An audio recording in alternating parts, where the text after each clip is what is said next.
Hello, fourth and fifth graders. I hope you guys had a great Memorial weekend and played with your families and had lots of fun and maybe barbecued and ate some hamburgers and hot dogs. Just had a good time and got out in the sun.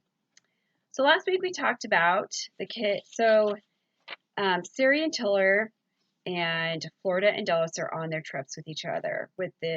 So Florida is with Tiller and Siri is with Dallas, and Siri and they keep asking the kids about different places that they lived, and so they're telling stories about the different people that weren't nice to them, and they're also like telling a little bit about what's happening on the river. Like Florida hates, she's like rowing and she doesn't really love it, and Dallas keeps forgetting stuff, and so Siri has to keep reminding him. So things like that.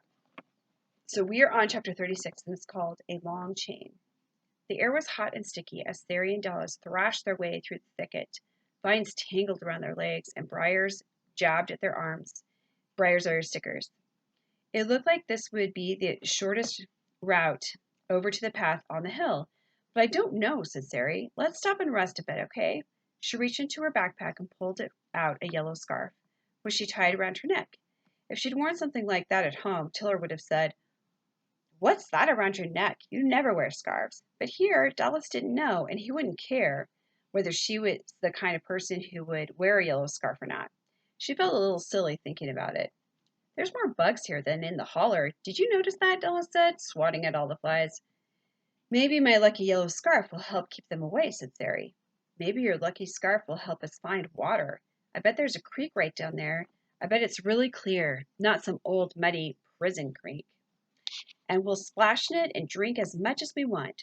Sari sat against the tree and closed her eyes. She imagined that there was an invisible ball of twine and unfolding behind her all the way back across the hills to Ruby Holler. That invisible ball of twine was right there in her hand, and she had to hold on to it tight, because if she let go of it, she and Dallas would be lost out here. "What are you thinking about so seriously?" Dallas asked her. "Oh, nothing much," she said. "You're not homesick, are you?" "Me? Shoot, no. We're on an adventure," Sari said. "I'm not homesick at all."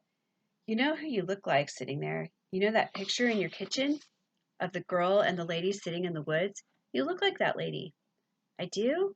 That's my mother, and that girl is me," said Sari. She felt a sudden deep longing for her dead mother, and then wondered if it was harder to miss a mother you had loved, or like Dallas in Florida, to miss a mother that you had never known. "And that picture next to it," Dallas said, "with the two men, who are they?" "Oh, that's Tiller and his dad.